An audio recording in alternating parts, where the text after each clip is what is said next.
Hello everyone, welcome to Kalam's answer writing session for the day. So as promised, I am going to discuss a case study today and how we have to go forward in addressing a case study. So this is the first time we are discussing a case study which is typically placed under the static portion of GS syllabus, because there are only so many case studies that you can ask. And what I mean by that is, if you look at the past 4 years or 5 years of question papers of UPSC in GS4, the case studies can be broadly categorized into 7 or 8 formats. Like for example, there is a disaster, what will you do? There has been a case of sexual harassment, what will you do? And there is a case of corruption in your department, will you blow the whistle? And so on and so forth. So there are only a few broad themes which get repeatedly asked.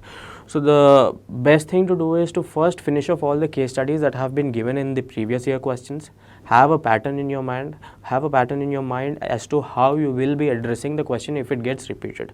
And once you do this exercise, what happens is by the time you give your mains next year, almost four out of the coming 6 studies will be sorted, trust me. The remaining 2 case studies will also be done by you, because you will be able to do it based on the expertise you have gained by solving so many case studies. Okay, so that has been said. So this question has been discussed yesterday. I have introduced the question to you all yesterday. So I'll read out the question for you all. Before I do that, as usual, we will talk about certain prerequisites that are required to handle an ethics-based case study. Okay, I want you to keep in mind that addressing a GS4 answer is categorically different from addressing a GS1 or a GS2 or a GS3 answer. Okay, and if you make minor changes in your answer writing in GS4, it will give you it will fetch you rich dividends in terms of the marks that you get. I want you to keep that in mind. Okay, so how do we write a GS4 based answer? So I'll quickly list down the prerequisites. The first thing to keep in mind when you write a GS4 based case study is the usage of values, and I'll tell you what I mean. So every opinion that you give, case study is basically a real life situation in which they ask you what you're going to do in that particular case given you have this so and so position. Okay, so you have to exhibit your values. And show the examiner that, sir, these are the values that I'm going to exhibit. For that you need to have a list of values. Okay, and this is very important. You need to have a list of 30 to 40 values and you have to memorize them so that you can sprinkle them all over your paper. Like for example, compassion, empathy, sympathy, collegiality, practical wisdom, phronesis, integrity, objectivity, gratitude, emotional intelligence, aptitude, and so on. See, this is the list that I have made, around 40 to 50 values, and I have memorized them thoroughly. Okay, in a manner of speaking, you are supposed to do the same. Otherwise, what happens is every question we write, you talk about integrity and objectivity. So there is no diversity in terms of the values that you show the examiner. So you have to have a list of a broad and wide ranging values. I want you to keep that in mind, and you have to put those values in the answer, the case study. The second thing is to use a thinker and theory. Okay, so there are several thinkers in India, in the East and the West, in India and so on, and these people have given rich thoughts. Okay, using these thoughts in your case studies to substantiate a point is going to fetch you more marks. For example, Socrates has said that an unexamined life is not worth living. So something like that can be used. And then Aristotle has talked about the theory of golden mean. He wants you to follow the middle path, which was given by someone in India. Who was he? Buddha. Buddha's middle path. Okay. Similarly, if you think about these thinkers, there are several beautiful things that they have said, and if you put those theories in your answer, in your ethics-based case study, by making them relevant, you only have to write relevant things, of course, and by doing so, you will be able to get more marks. Okay, values, thinkers, and theories. This has to do the trick. Okay, and even if they ask or do not ask, you have to talk about the ethical dilemmas that are there. So why do we do that? Because case study is all about the dilemmas that you have. Ethical dilemmas mein there are 2 choices, and it is difficult to choose between these 2 choices because none of them are totally right or totally wrong. So how will you prioritize these choices, and how will you merge these choices in order to come up with a good choice, a better choice, and so on. So to do that, you have to first show them the choices that you have and how they are in conflict, which is to say that there is a dilemma between these 2 choices and you have to point out that dilemma. Okay, so previously क्या होता था, they used to directly ask us to point out the ethical dilemmas. Even now they do it, but in less number of questions. So whether they ask or not, you're going to list the dilemmas, 3 or 4 dilemmas at the minimum. But if they ask in the question itself to list down the dilemmas, do around 4 or 5 ethical dilemmas. Okay, and how we do it, I'll show you all. And the next thing to keep in mind is that whether they ask you all or not, you are going to point out the stakeholders. Who are all the people involved, who are all the people and the organizations or entities involved in this particular case. Okay, so when you follow these four basic ground rules or thumb rules, it is going to come up with a very big answer, very beautiful answer, and that will give you good marks.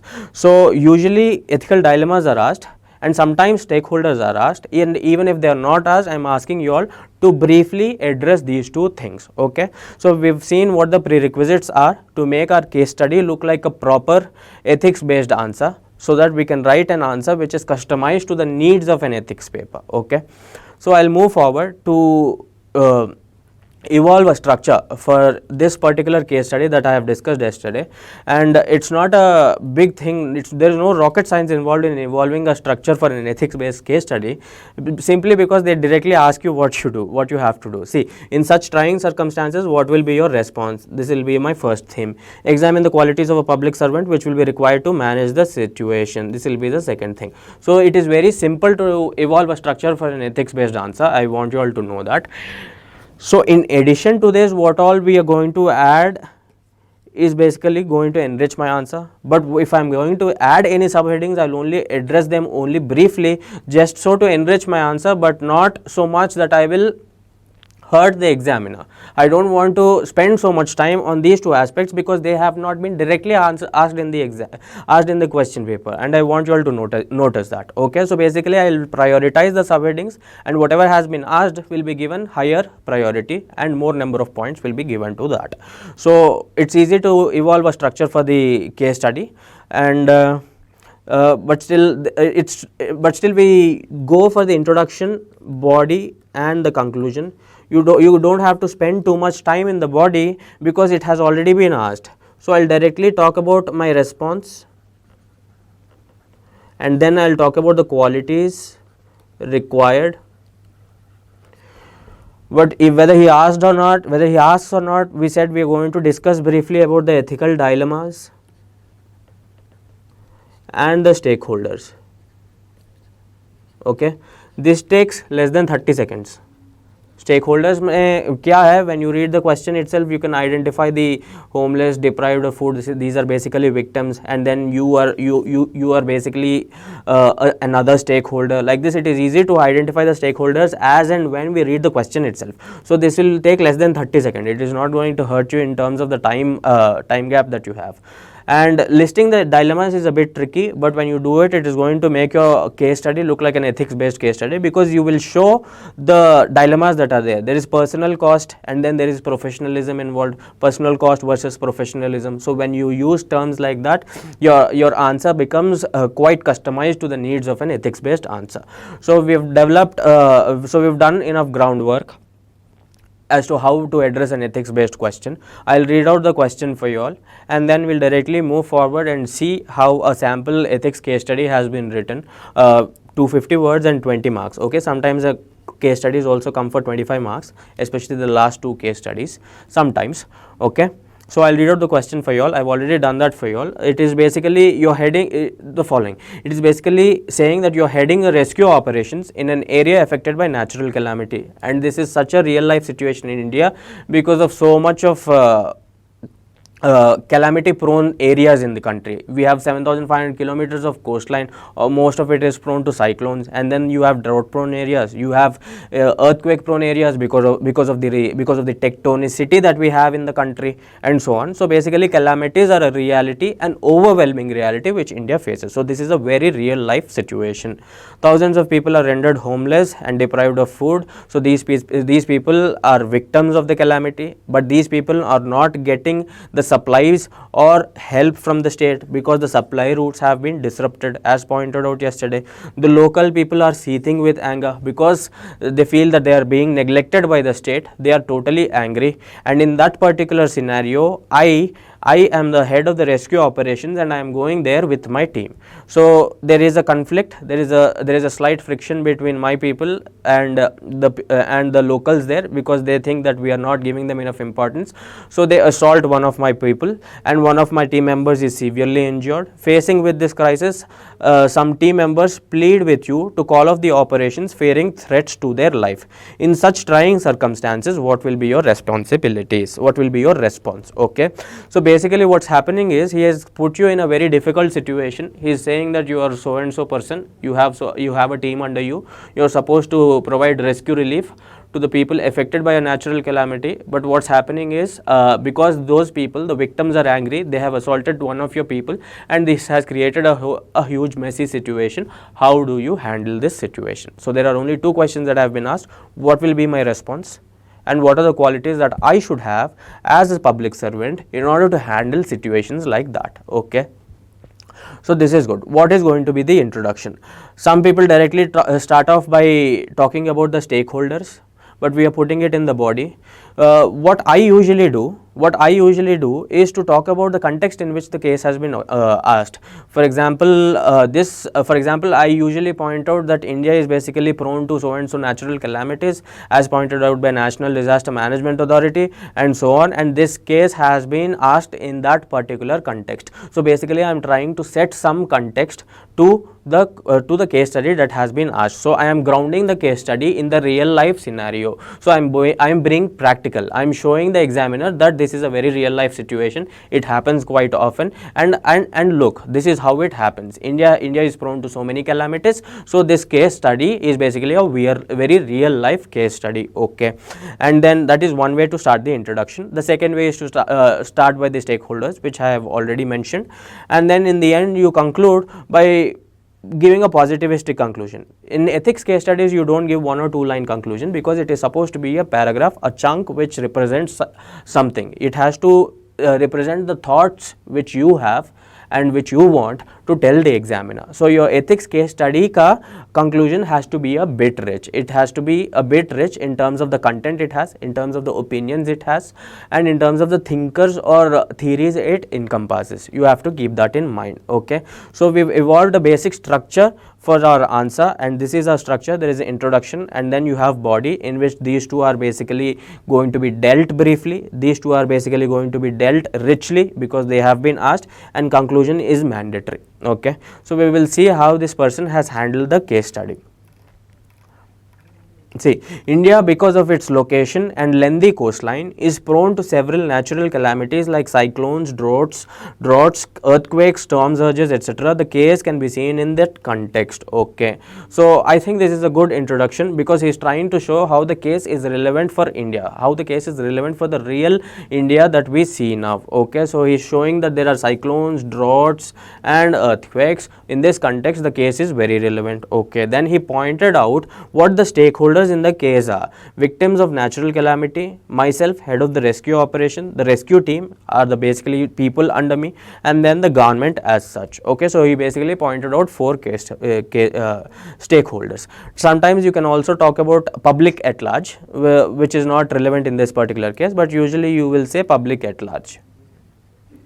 If it is related to corruption or something like that, you can say public at large. So he is also pointing out the ethical dilemmas. Self-preservation of the team. I have to protect my team, but then there is a dilemma that I'm also supposed to be compassionate towards the victims. Okay, so there is a dilemma there: professionalism versus cowardice, and then balancing pressures from team members and providing relief to the victims. So basically he is trying to point out certain dilemmas that are there, and he is using weighty terms: self-preservation, professionalism, cowardice.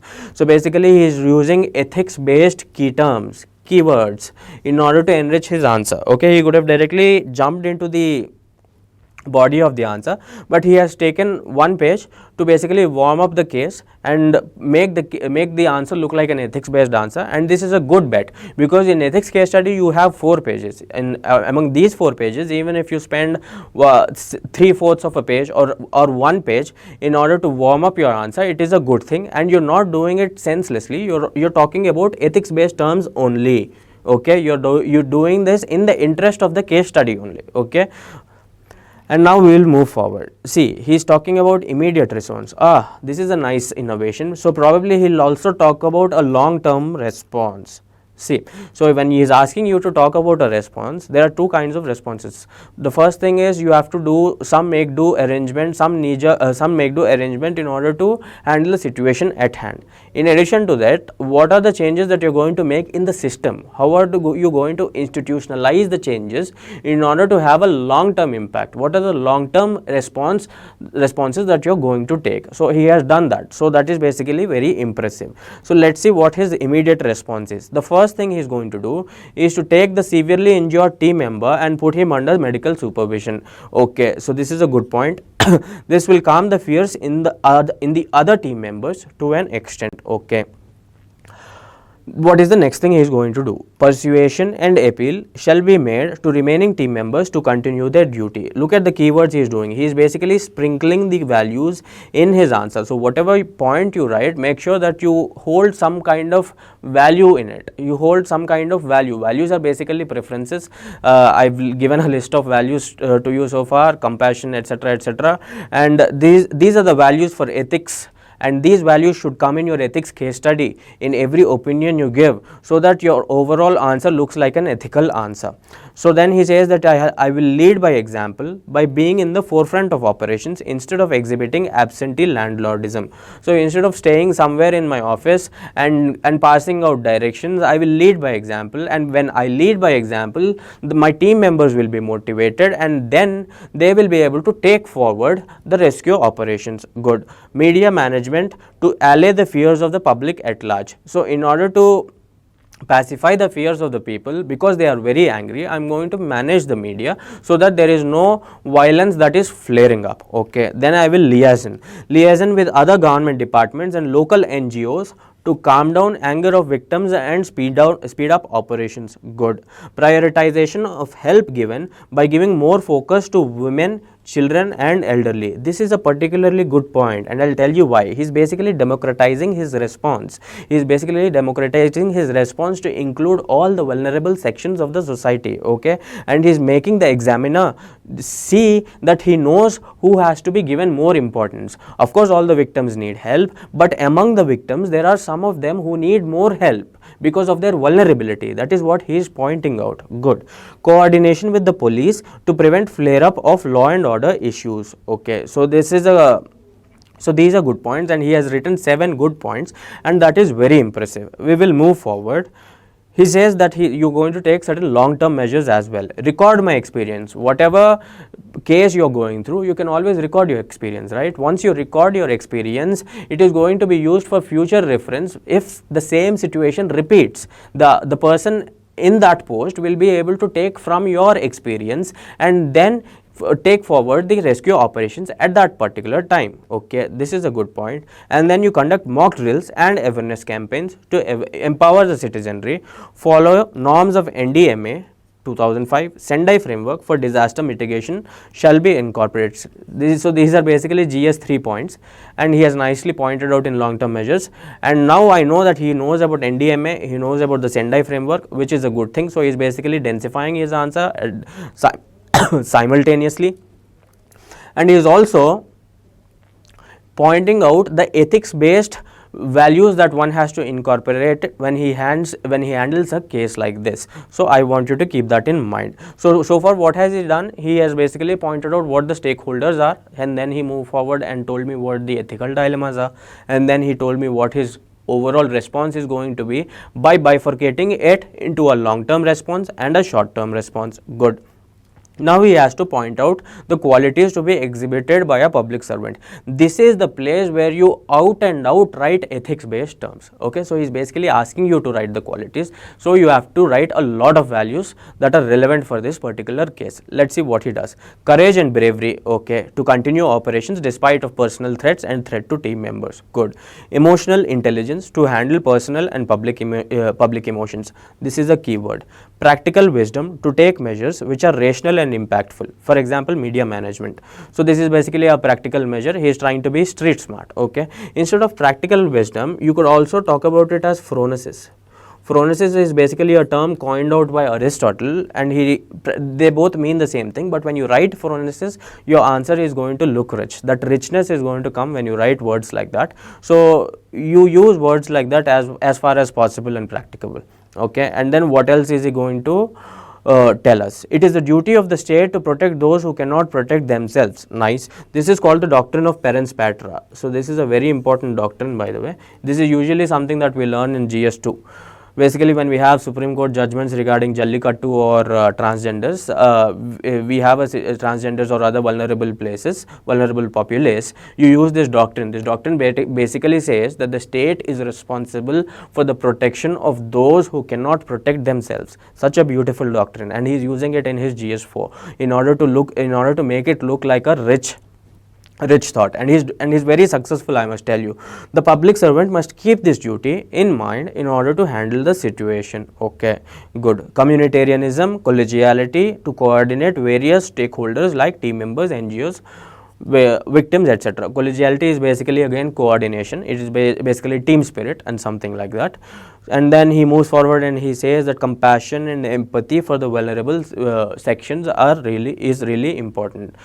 So out and out he has written 6 points in which I could see at least 7 or 8 values that he has sprinkled. So overall this answer had how many values? A lot of them, at least 10 or 12 values he has listed. This is how you have to write your ethics based case study, and make sure that you don't repeat the same 10 or 15 values in each and every case study. That is not the way out. That is why I am asking you to memorize 50 values, and once you have these 50 values, you properly segregate them. And use around 6 or 7 values in each case study, and some of the values are going to be common. There is no way out. For example, compassion is going to come in most of the case studies. You can't stop yourself from writing compassion. But in addition to the basic ground values which are going to be common for all case studies, you have to talk about case study specific values, and that will happen when you have a list of values with you. So any ethics material you take, there is going to be a chapter on values, there is going to be a list of values, and they will define those values with certain examples. If not, you are supposed to do this little exercise for yourself. This is how you are going to get that extra beautiful mark of 105 or 106 or more than that.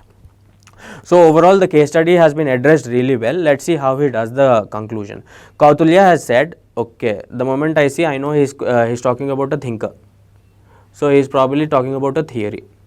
So he is basically giving me a well-rounded answer. So let's see what it is. Kautulya has said, in the well-being of the people lies the well-being of the state. So basically he has said that in the well-being of the state lies the well-being of the king, but you cannot use the word king because this is a democracy. So he's smartly using the word state. I want you to notice that these are the mild changes that you have to make when you write an answer, so that the answer looks really professional. Okay, a public servant must keep this thought as a guiding beacon for his conduct in such cases. This is a decent conclusion, not the best of the conclusions, because he has increased my interest so far, and then the interest dissipated because this is a generic conclusion, which is fine.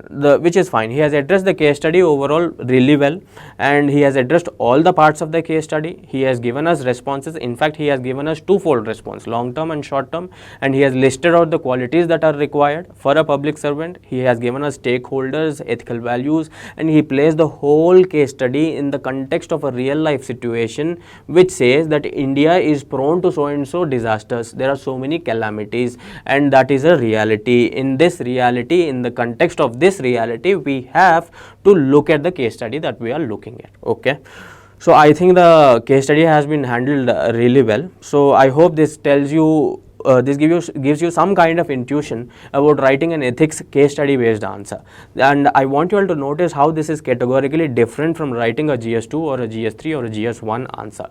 So we'll discuss the other case studies from previous year questions as well from time to time, so that you have an understanding about how to handle these case studies. So this was a surprise for the day. I hope you all liked it. So we will move forward, and I will tell you all the question for tomorrow, okay? And I want you all to spend some time brainstorm so that you evolve your own subheadings for that particular question, and we will see how to handle the question tomorrow. So what is the question for tomorrow? Let us see. Multi-pronged strategy is the need of the hour to correct the regional imbalances in the prevalence of mental disorders discussed.